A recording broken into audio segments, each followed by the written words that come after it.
Hinihintay na ni Vice President Sara Duterte kung sino sa kanyang mga kapatid ang bibiyahe patungo sa the Netherlands upang mabisita ang kanilang ama na si dating Pangulong Rodrigo Duterte.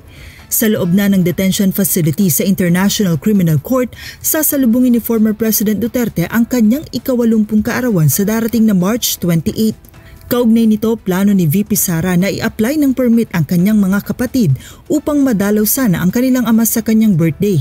Antay ako kung sino sa mga relatives namin ang darating. So hindi ko alam kung makakarating yung aking mga kapatid. Ang plano ko ay i-apply sila lahat ng permission to visit. Kung hindi man kami payagan na sabay-sabay kami, ibigay ko na sa kanilang tatlo yung oras nung araw na yon para makasama nila ang aming papa sa kanyang birthday. Ayon sa Vice Presidente, sa ngayon ay maayos naman ang kalagayan ng kanyang ama sa loob ng detention center.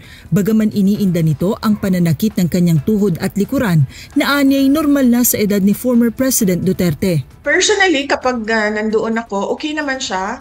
Tinatanong ko siya kung meron siyang nararamdaman. Sinabi niya, nararamdaman ko ay natural sa isang matanda na tao, masakit yung utuhod, sakit yung likod, meron siyang nararamdaman na sa lamig ba? So nahihirapan siya mag-acclimatize, kaya lagi siyang balot na balot. So far, wala siyang gana masyado kumain, sinasabi niya. Nag-request siya ng gatas at prutas at pinaabot namin yon sa kanyang doktor yung request. Samantala, muli namang binigyan diin ni VP Sara na kahiya-hiya ang ginawang pagsuko ng Pilipinas sa isang Pilipino sa kamay ng mga dayuhan.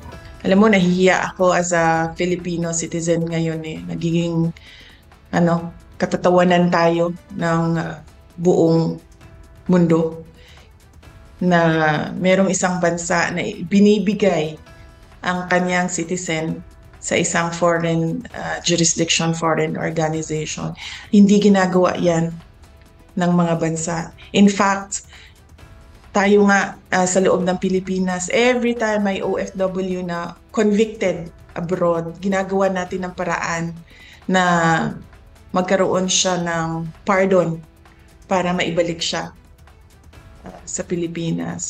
Nauna nang sinabi ng Vice Presidente na plano nilang mag-apply ng legal aid sa ICC para sa gagastusin sa legal team ni former President Duterte. Joanna Nano, UNTV News and Rescue. Diyos ang aming sandigan, serbisyo publiko ang aming pinahahalagahan.